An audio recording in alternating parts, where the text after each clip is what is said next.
আসসালামু আলাইকুম রহমতুল্লাহি ওবরকাতুহ।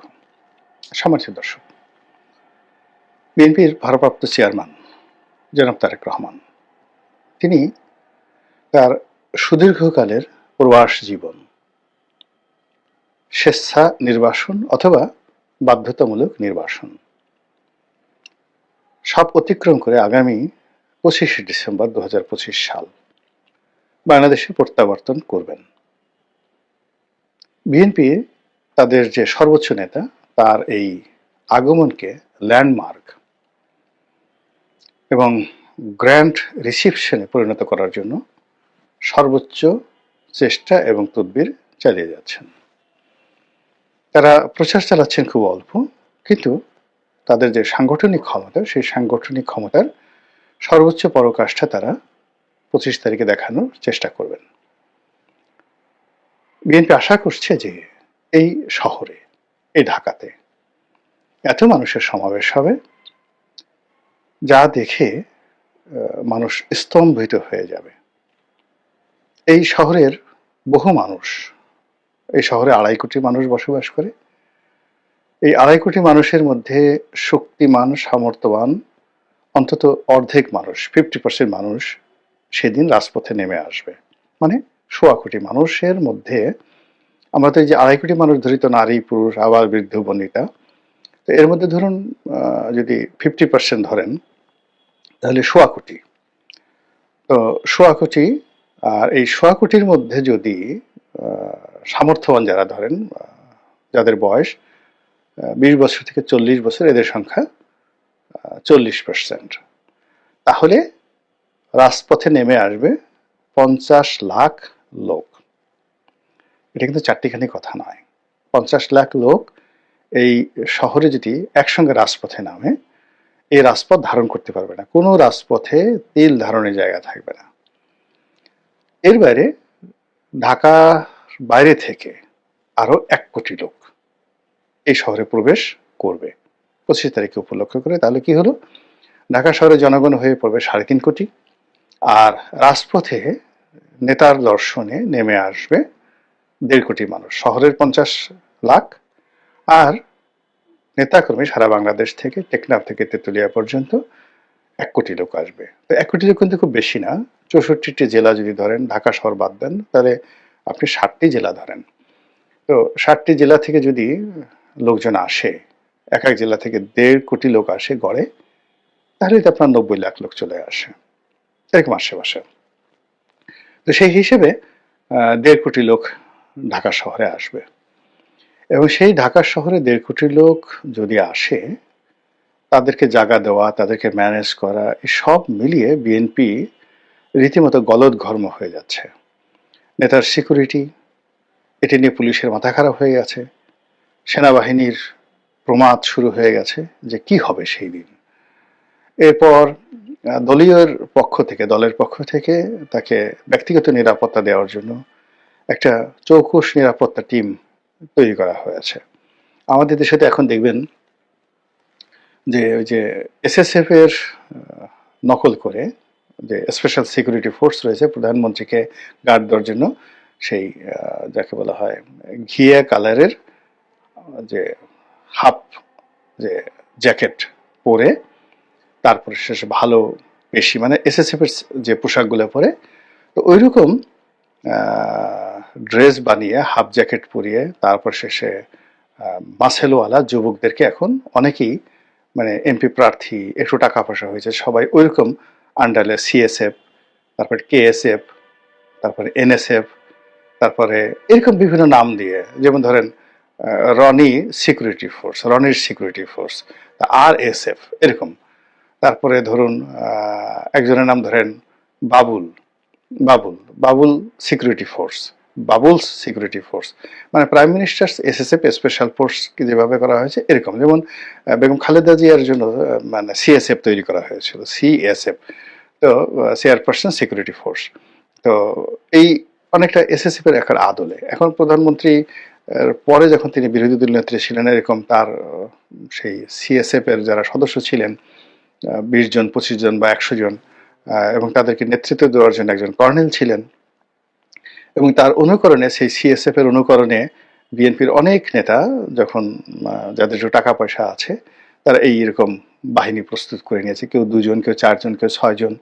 তারা ওই যে গাড়ির সামনে হাত ঝোলায়, বাঁশিতে ফু দেয়, একটা ভাবসাবই আলাদা। অনেকে হয়তো অস্ত্র হাতে নিয়ে ঘুরে নির্বাচনী এলাকায় যায়, কেউ পিস্তল নিয়ে ঘুরে। এটা মানুষকে ভয় দেখিয়ে একটা ভাবসাব নেওয়ার। এই যে প্রাইভেট সিকিউরিটি, এই সিকিউরিটি আগে একজন কর্নেলের নেতৃত্বে ছিল, এখন এখানে একজন ব্রিগেডিয়ার নিয়োগ দেওয়া হয়েছে এবং তার জন্য সেই তারেক রহমান সাহেবের সেই সিকিউরিটি ফোর্স এটি তৈরি করা হয়ে গেছে। এখন সেটার নাম যেমন আগে চেয়ারপারসন CSF ছিল, এখন হয়তো ওইরকমই নাম থাকবে। ওটা জন্য আবার অতিরিক্ত যোগ হয়েছে, যেমন বেগম জিয়ার সেই বুলেট প্রুফ গাড়ি ছিল না, তারেক রহমান সাহেবের জন্য বুলেট প্রুফ গাড়ি আনা হয়েছে। তো এই যখন অবস্থা, সেই বুলেট প্রুফ গাড়িতে করে তিনি সিলেটে এসে নামবেন, সেই যাকে বলা হয় লন্ডন থেকে।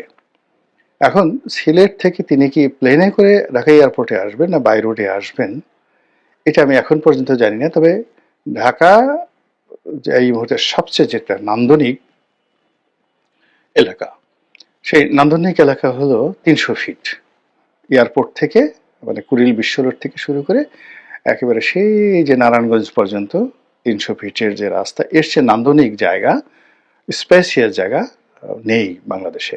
ঠিক এই জায়গাটিকে একটা মেলা করার জন্য, একটা বাণিজ্য মেলার সময়তে পূর্বাচলে যাওয়া হয়, মানে তখন এই 300 ফিটটি ব্যবহৃত হয়। তো এই 300 ফিটটিকে বন্ধ করে যদি 25 তারিখে যেদিন বন্ধ হবে, মানে ওই দিন সরকারি ছুটি, তো ওখানে যদি বিএনপির সেই চেয়ারপারসনের বা চেয়ারম্যানের গণসংবর্ধনা অনুষ্ঠিত হয়, তাহলে হয়তো দেখা গেল পুরো 300 ফিটে 30-40 লাখ লোককে জায়গা দেওয়া যাবে, আর বাকি লোকগুলো শহরের বিভিন্ন এলাকাতে থাকবে 1.5 কোটি লোকের মধ্যে, এবং তারা সবাই এগুলো সব টেলিভিশন বলেন, অন্যান্য জায়গাতে বলেন, লাইভ টেলিকাস্ট হবে, মানুষ যার যার অবস্থান থেকে বুঝতে পারবে নেতা আসছেন।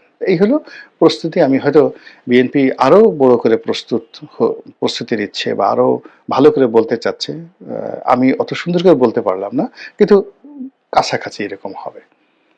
এখন সমস্যা হলো যে এই ঘটনাগুলো যদি ঘটতে থাকে, তাহলে তো জামাতের রাজনীতি থাকবে না, এনসিপি রাজনীতি জিরো হয়ে যাবে। তারেক রহমান সাহেব যেদিন অফিসে বসবেন, সেদিন সব আকর্ষণ তাকে কেন্দ্র করে হবে। আমাদের দেশে তো মানুষ মানে সবসময় হাওয়া যেদিকে যায় সেদিকে পাল তুলে দেয়, এবং স্রোতের বিরুদ্ধে দাঁড়ানোর মতো আমাদের এই সমাজে কোনো লোক নেই। আমাদের দেশে যখন গণজাগরণ মঞ্চ হয়েছে, সব মানুষ, মন্ত্রী, এমপি, সেনাপ্রধান থেকে শুরু করে সব মানুষ ইমরান এই সরকারের ব্যাগ টেনেছে। আমাদের দেশে যখন সেই আহমেদ শফি সাহেবের ডাকে হেফাজতের সেই শাপলা চত্বরে সবাই ঐক্যবদ্ধ হয়েছে, সব মানুষ, এরশাদ সাহেবের মতো মানুষ, বড় বড় মানুষ হুজুরের কদম বসে নেওয়ার জন্য গেছেন, দাঁড়ায় দাঁড়ায় রাস্তায় পানি বিলি করেছেন। আবার এই যে আমাদের দেশে যখন এখন জুলাই গণঅভ্যুত্থান হলো, সব মানুষ সার্জিস হাসনাত, মানে সরি, হারজিস বলে ফেলছে, আমি সরি, বিকজ হাসনাত এর জায়গাতে উঠে হয়ে গেছে সার্জিস, হাসনাত, মানে ওনাদের মতো যারা নেতা আছেন, তাদের ব্যাগ টানার জন্য কত বড় বড় মানুষ যে তাদের পিছিয়ে পিছিয়ে ঘুরে এরকম, মানে আপনি এই যে হাদি সাহেব যে ইন্তেকাল করলেন, তো তার যে জানাজা, এরকম জানাজা তো বাংলাদেশে কখনো হয়নি। 3 বাহিনী প্রধান আসলেন, সবাই রাজনীতিবিদরা চলে গেলেন, সব মিলিয়ে ঠিলে। এই কারণ হলো জনগণ যেদিকে যাচ্ছে সেদিকে মানুষ যাবে। তো তারেক রহমান সাহেবকে কেন্দ্র করে যদি এই যে জনাব উসমান হাদির জানাজাতে যে পরিমাণ লোক হলো, তার 2 গুণ 3 গুণ 4 গুণ লোক যদি হয়ে যায়, তাহলে আপনি বোঝার চেষ্টা করুন সকল রাষ্ট্রযন্ত্র, প্রশাসন যন্ত্র সব কিছু সেই বিএনপি কেন্দ্রিক, তারেক রহমান কেন্দ্রিক এটা পরিণত হয়ে যাবে। এবং এটা কোনো অবস্থাতে ইলেকশনের আগে আপনি এটা নিতেই পারবেন না। মানে তিনি বাংলাদেশে পা দেওয়ার সঙ্গে সঙ্গে এইরকম একটি সম্বর্ধনার যদি আয়োজন করা যায়, তাহলে তিনি হবেন বাংলাদেশের অঘোষিত প্রধানমন্ত্রী, a king without kingdom, without Throne, কিংবা ওই মাথায় যে মুকুট পরে সেই সেই মাথার মুকুটহীন একজন সম্রাট হয়ে পড়বেন তিনি। তো এটা বিএনপির লোকজনের যত ভালো লাগবে, তার সাথে 100 গুণ খারাপ লাগবে কাদের? আওয়ামী লীগের। 100 জনের 100 গুণ খারাপ লাগবে যারা আগামীতে রাষ্ট্র ক্ষমতা আসতে চায় সে সকল নেতা। যারা এই মুহূর্তে ক্ষমতা আছেন তাদের সবাইকে মানে ওই গণসংবর্ধনায় জনাব তারেক রহমান সাহেবকে দেখলে মনে হবে তার মানে সেই মস্তক আকাশ স্পর্শ করেছে, এত বড় মনে হবে মানুষের মধ্যে, মানুষের নেতা। এটা দেখলে একবার চিন্তা করেন তো, ডক্টর মোহাম্মদ ইউনূসের মন ভালো হবে না খারাপ হবে, কেমন লাগবে বলেন তো? তো এরকম যারা বিভিন্ন লোকজন আছেন, অনেকের কষ্ট হবে, অনেকের হিংসা লাগবে এবং অনেকের রাজনৈতিক ভবিষ্যৎ নষ্ট হয়ে যাবে তারেক রহমান সাহেব আসলে। ফলে 25 তারিখ নিয়ে খোদ বিএনপির মধ্যে বহু বিতর্ক রয়েছে, বহু যাকে বলা হয় সন্দেহ রয়েছে, অবিশ্বাস রয়েছে। আসলে নেতা শেষ পর্যন্ত আসবেন কিনা, আসতে পারবেন কিনা, আর প্রতিপক্ষ যারা আছে তারা তো কেল্লাফতে আসতেই পারবে না। এরপরেও উভয় পক্ষ কিন্তু 25 তারিখে কেন্দ্র করে নানা রকম প্রস্তুতি নিচ্ছে। বিএনপি যেভাবে প্রস্তুতি নিচ্ছে, বিএনপি যারা প্রতিপক্ষ তারাও প্রস্তুতি নিচ্ছে। এখন ধরুন বিএনপির প্রতিপক্ষ এই সম্মেলনটিকে কেন্দ্র করে যদি তারা প্ল্যান করে, প্রোগ্রাম করে,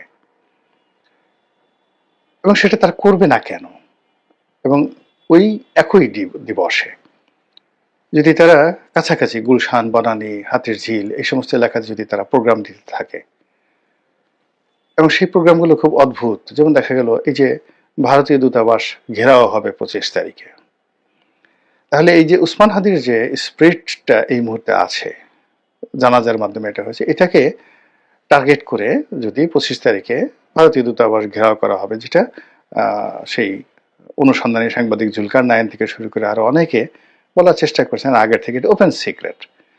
তাহলে এই ক্ষেত্রে যদি অন্তত 10 লাখ লোকও একদিকে জড়ো হয়, তাহলে 1.5 কোটি লোক জড়ো হতে পারবেন না। ঢাকাতে স্পেস নেই, কোনো অবস্থাতে স্পেস নেই। একই সাথে দুটো প্রোগ্রাম যদি সেখানে ধারণ হয়। 2 নম্বর হলো যে ওই যে যারা ওসমান হাদির যে টার্গেট যারা করেছে বা ওসমান হাদির ঘটনা যারা ঘটিয়েছে, তারা তো বসে থাকবে না। তো তারা যদি তারেক রহমান সাহেব বিরোধী পক্ষ হন, তারা তো এই ঘটনা ঘটিয়ে সারা বাংলাদেশকে উত্তাল করে দিয়ে এখন পর্যন্ত যে ঘটনাগুলো ঘটেছে ওসমান হাদির দুর্ঘটনার পর, হত্যাকাণ্ডের পর, তাতে খুনির যারা দোসর বা যারা খুনির মাস্টার মাইন্ড, হুকুমদাতা বা স্বয়ং যারা খুনি, তাদের একটা পশম তো এখন পর্যন্ত স্পর্শ করা যাচ্ছে না। এবং এখন পর্যন্ত খুনির মানে মানে যে মোটিভ ছিল, কি কারণে তিনি খুন করেছেন, এই জিনিসগুলো মানে আমরা জানতে পারিনি, প্রশাসনও জানতে পারেনি, কেউ কিছু বলেনি। শুধু ওসমান হাদির চিকিৎসা, তার দাফন কাফন, জানাজা, এই জিনিসগুলো নিয়ে পুরো দেশ এবং জাতি আবেগে ভাসছে। আর যখনই জাতি আবেগে ভাসছে তখন প্রতিপক্ষ হাসছে, যারা এই কাজগুলো ঘটিয়েছে। ফলে তারা তাদের টার্গেট 2, টার্গেট 3, টার্গেট 4, এবং সেই টার্গেট 4 যদি তারেক রহমান সাহেবের 25 তারিখে কেন্দ্র করে কোনো কিছু ঘটে, এনিথিং